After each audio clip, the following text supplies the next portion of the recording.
हाँ मम्मी, मैं कर लूँगी। स्नेहा, ठीक है, मैं आपको बाद में फ़ोन करती हूँ। हाँ, वो मैं क्या कह रहा था, मुझे ना 2 लाख रुपए चाहिए तुमसे।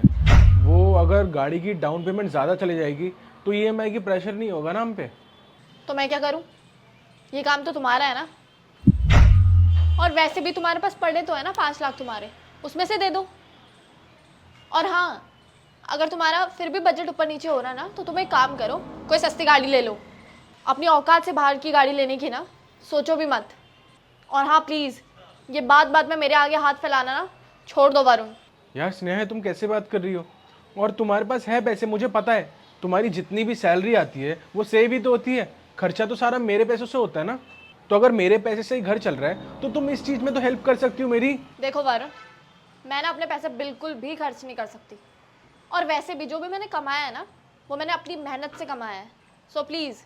स्नेहा, अगर गाड़ी आएगी घर में तो तुम भी तो यूज़ करोगी ना। क्या कहा तुमने?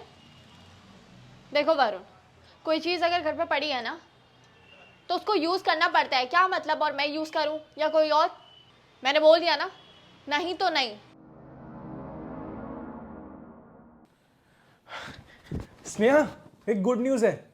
हमने जो होम लोन अप्लाई किया था ना, वो अप्रूव हो गया है। हमें लोन मिल गया है। क्या वरुण, तुम सच बोल रहे हो? I am so happy.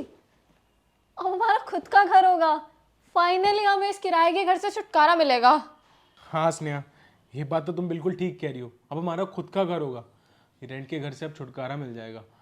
अच्छा सुनो, तुम्हारे पास जो सेविंग्स रखी हुई है उसमें से मुझे 5-7 लाख रुपए मिल सकते हैं क्या? क्यों? वो क्या है ना, 70% लोन अप्रूव हुआ है। बाकी का घर का 30% तो हमें देना पड़ेगा। वरुण, तुम हर बार मेरी पैसों के पीछे क्यों पड़ जाते हो? स्नेहा, कैसी बात कर रही हो तुम? बैंक वालों ने सिर्फ 35 लाख रुपए अप्रूव करे। बाकी के 15 लाख तो हमें देने पड़ेंगे ना। और उन 15 लाख में से मेरे पास 10 लाख रुपए हैं। मैं तो तुमसे 5 लाख ही मांग रहा हूँ। वरुण यार, तुम मुझे एक बात बताओ, जब तुम्हारी हैसियत नहीं है इतना बड़ा घर खरीदने की, तो जरूरी अपनी औकात से बाहर पैर मारना? स्नेहा, क्या बोली जा रही हो तुम? हम हमारे लिए घर ले रहे हैं, खुद के लिए। उसमें तुम भी तो रहोगी ना।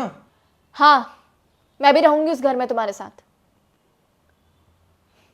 पर लेकिन वरुण, घर लेना, ईएमआई भरना, लोन देना, ये सब कुछ तुम्हारी रिस्पॉन्सिबिलिटी है। This is not mine. और प्लीज मेरे सामने ना हर बार ये पैसे पैसे करके मत ही आया करो। तुम मेरी वाइफ हो स्नेहा। अगर तुमसे हेल्प नहीं मांगू तो किससे मांगू? देखो वरुण, मेरे पीछे ना पैसे मांगने मत आया करो। वो मेरे पैसे हैं, मेरी मेहनत के, तो मैं तो कुछ नहीं देने वाली उसमें से। ठीक है स्नेहा, मुझे तुमसे डिवोर्स चाहिए। क्या? डिवोर्स? क्यों? क्या हो गया है तुम्हें वरुण? सुबह सुबह पागल वागल हो गए हो क्या? हाँ, सही सुना तुमने। या तो तुम मुझे अभी डिवोर्स दे दो या फिर तुम अपनी ये जॉब छोड़ो। क्या कहा तुमने? जॉब छोड़ दो? लेकिन क्यों? और तुम होते कौन हो ये बोलने वाले कि मैं अपनी जॉब छोड़ दूं? हाँ, तुम्हारा पति। ठीक है, मैंने मान लिया कि तुम मेरे पति हो, लेकिन इसका मतलब ये नहीं कि किसी ने तुम्हें लाइसेंस दे दिया मेरी लाइफ को कंट्रोल करने के लिए। हाँ, देखो स्नेहा, मैंने बोल दिया ना, तुम आज से जॉब नहीं करोगी। क्यों नहीं करूंगी? करूंगी मैं तो। अरे तुम्हारे इस जॉब के चक्कर में ना हमारा रिलेशन खराब हो रहा है। ओ, रिलेशन खराब हो रहा है?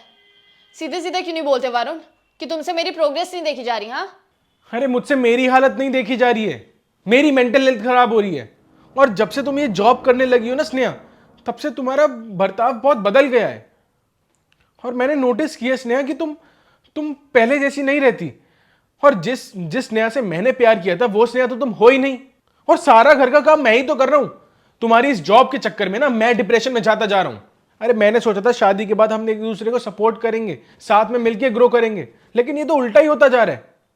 लेकिन तुम्हारी इस जॉब के चक्कर में मेरी वाट लग चुकी है। कैसे लग गई तुम्हारी जिंदगी की वाट? क्या कर दिया मैंने ऐसा? अरे तुम कुछ करती तो नहीं हो, प्रॉब्लम ही तो यही है। ओ, तो प्रॉब्लम ये है। अब समझी मैं वरुण कि तुम ये कहना चाहते हो कि मैं बाहर भी काम करूं और मैं अंदर भी काम करूं। हाँ, देखिए मिस्टर, मैं भी इंसान हूं, बाहर भी काम करूंगी और घर पे भी काम करूंगी। कठपुतली नहीं हूं मैं, मेरे से नहीं होता इतना सब कुछ। और मैं तो रोबोट हूं ना, इस घर के सारे काम मैं ही करता हूं। और तुम करती क्या हो? खाना बनाने के लिए तुमने मेड रखी हुई है, घर की साफ सफाई में मैं तुम्हारी हेल्प करता हूं। और स्नेहा इस घर के सारे बिल्स मैं ही तो पे कर रहा हूँ। गाड़ी की ईएमआई मैं पे कर रहा हूँ, घर का रेंट मैं पे करता हूँ। अरे मेड की सैलरी भी मेरी सैलरी से जाती है। और तुम्हारे से जब भी मैं हेल्प मांगने आता हूँ तुम हमेशा मुझे मना ही करती हो। अब तुम देख लो तुम मेरी कैसे मदद कर रही हो। अगर सारे घर के बिल्स मैं ही पे कर रहा हूँ तो मुझे तुम्हारी क्या जरूरत है। अरे अगर कभी कभार मैं ऑफिस के लिए लेट हो रहा होता हूँ और तुम्हें शर्ट प्रेस करने के लिए बोल देता हूँ, उसमें भी तुम्हारा मुंह बन जाता है, वो काम भी तुम मना कर देती हो, उसमें भी 4 बातें तुम सुनाई देती हो। इस घर के सारे काम मैं कर रहा हूँ, अपने खुद के काम भी मैं कर रहा हूँ और तुम्हारे काम भी मैं ही कर रहा हूँ। ऐसा लगता है तुम्हारी ना मैं तुम्हारी ड्यूटी करता हूँ। और स्नेहा एक बात बताओ, तुमने क्या बोला था कि जब तुम्हारी जॉब लग जाएगी तो इस घर को चलाने में तुम मेरी मदद करोगी और घर के काम तुम नहीं कर पाओगी। लेकिन मेरा क्या, मैं भी तो कर रहा हूँ ना, ऑफिस भी जा रहा हूँ, घर के काम भी कर रहा हूँ। और स्नेहा हमेशा से ना मुझे ऐसा पार्टनर चाहिए था जिसके साथ मैं पूरी ज़िंदगी बिता सकूँ, जो मुझे आगे ग्रो करने में हेल्प करे, मुझे सपोर्ट करे। लेकिन मैं ना अब तुम्हारे साथ नहीं रह सकता हूँ। पता नहीं शादी के बाद मैंने क्या क्या सोचा था कि हम ये करेंगे, ये नई चीज़ लेंगे, ऐसा करेंगे, वैसा करेंगे। लेकिन तुमने ना मेरे सारे सपनों में पानी फेर दिया स्नेहा। इसलिए स्नेहा मैंने डिसाइड कर लिया है कि मुझे तुमसे डिवोर्स चाहिए। क्योंकि जब तुम्हारे पास कोई होता नहीं है ना साथ रहने के लिए, तो तुम्हारी उम्मीद भी चले जाती है। साइन कर देना।